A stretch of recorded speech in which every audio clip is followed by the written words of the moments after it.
Hello and welcome to Financial Perspectives, a CFA Society San Francisco podcast, where we interview and discuss trends with leaders from across the investment and finance industry. This month, our host Tanya Suba-Tang, Programming and Membership Director with CFA Society San Francisco, had the pleasure of speaking with Katie Stockton, founder and managing partner of Fairlead Strategies. Listen in as they discuss the critical role of technical analysis in navigating 2026's market volatility.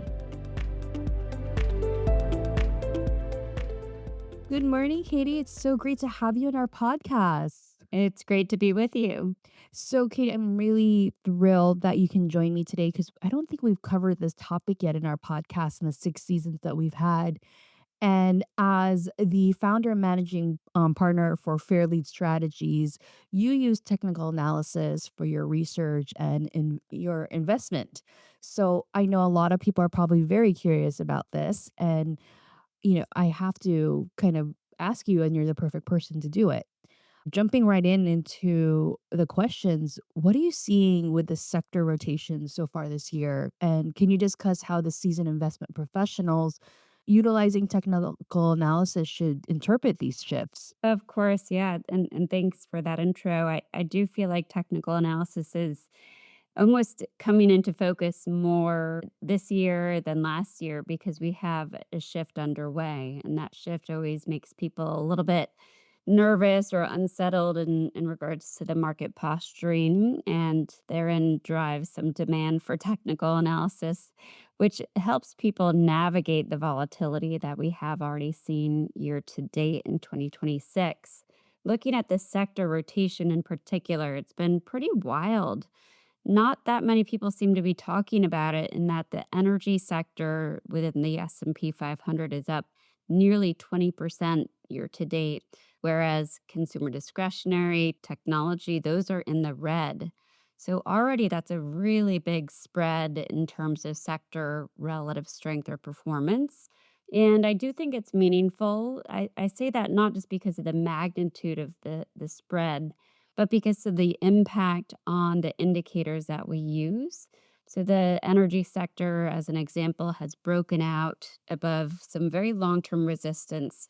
That means that it cleared a potential area of selling pressure where it had peaked previously. And then at the same time, we've seen technology. When you look at the ratios, if you looked at the technology sector relative to the S&P 500 as an example, those have reversed. We have seen enough underperformance to impact our trend following gauges. And that means that maybe it's not a long lasting shift, but it is indeed a significant one. And I'd say taken together, it would be more indicative of a tape that should have more corrective action, more volatility. And that's, of course, different from 2025, right? It puts us on edge a little bit because we're so accustomed to a market environment where we had just a very uninterrupted uptrend as of last April, so April 2025 low.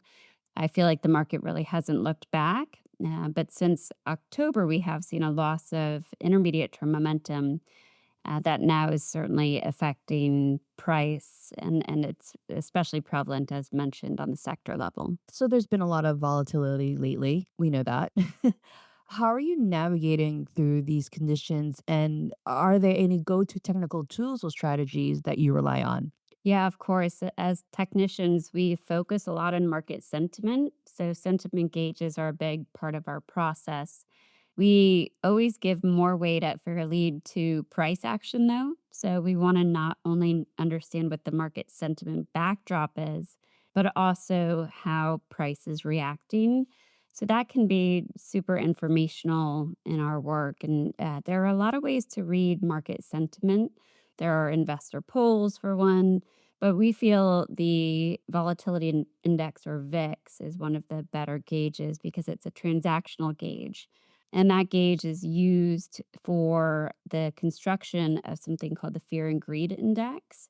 And the fear and greed index is another way to think about market sentiment, and it oscillates between 0 and 100%. And it will tell you if the bearishness is at an extreme level. And when you see that, it's a contrarian takeaway. And we don't have that yet, as you can imagine. We just haven't seen enough of a bearish sentiment shift yet to suggest that we're into this capitulative phase for the equity market. But we have seen some capitulative action in cryptocurrencies, for one, and that has us paying attention to sentiment even more so. The divergences that we have seen from some risk assets from one another is really quite interesting. And so it's partly looking at not just these sentiment gauges, but also the intermarket relationships. And when correlations break up, that can be information in and of itself. And when you have a risk asset like Bitcoin, which is pretty far on that risk spectrum, I think that when it's acting the way it has been, which of course is a big explosive downdraft, it is another thing to give equity investors pause and adding exposure at least. But when you zoom out, when you look at the S&P 500, it's very much a long-term uptrend. So we still always stick to that long-term trend following analysis as our primary driver. And then we're consulting these volatility gauges and things that can help us understand when a move is overdone on the downside or on the upside. And we just don't have those indications right now, but we'll be obviously on the lookout for them. The other thing that we watch really closely when we see volatility pick up is support. So, support meaning a potential area of buying pressure on a chart. And technicians are always talking about levels, and we'll all have maybe different opinions as to which is the most important level. So, there is subjectivity to it or an art to it. But you can see it. You can see where something's bottomed in the past. You can see where there's maybe a moving average, like the 200-day moving average. These are all things that come into our analysis. And when we see key levels broken, well, that means that the buyers just weren't there. And that can be indicative of a deeper corrective phase. So that's the mode that we're in right now is watching support, watching those sentiment metrics, and then watching how the asset classes are interplaying because that can be pretty well interesting but also informational. Now, a lot of people are talking about a possible correction in the US stocks. How do you think about that risk? And, I'm sure our listeners would love to know would you see for the rest of 2026? Of course, yeah, and listen, technical analysis, I think, has a reputation for being predictive, but in reality, we're just trying to keep the trends on our side. So I don't know where the S&P 500 will be at year end, but we can assume that the long-term trends will maintain themselves until they prove otherwise, and they have not done that yet. The long-term uptrends still have the support of upside momentum, albeit not the momentum that they had for much of last year. So we have seen a downtick, and that would be one thing that would suggest that maybe it won't be such a big up year, but we'd assume it's going to be an up year. January's, trading action can be somewhat, I'd say, informant of the year. Historically, January's when you see a good up January, especially if you see a good first week of January, that tends to be associated with a better market environment. It's somewhat of a reliable seasonal phenomenon. So we did have that in January, even though the tech sector just wasn't there participating in the way that we're accustomed to. So we are on the lookout, though, for a correction, as you mentioned, and to that end, we're watching support. If we were to see support broken by the S&P, that would be that trigger for, we think, more downside follow through, something more significant than what we've seen already. We do already at this point in February have a short term breakdown by the Nasdaq 100 index, and that is another risk metric potentially because the S&P 500 is also broad, a little bit lower beta. So if we see the S&P 500 follow suit, that would be something we would want to react to. And that doesn't mean you go out and sell everything, of course. It just means that either you're in the mindset of maybe waiting to add exposure to a position you were considering, or at least making sure there is some kind of near term catalyst. For me, that might be a breakout or a MACD buy signal For a fundamental analyst, that might be a news event or fundamental data point. So I just make sure that there is a catalyst to warrant adding exposure if you think also that there could be a corrective phase. And, with that in mind, the corrective phase, we did see the last major correction we saw around this time last year. So it's pretty remarkable that we're here a year later and just finally talking about the same thing.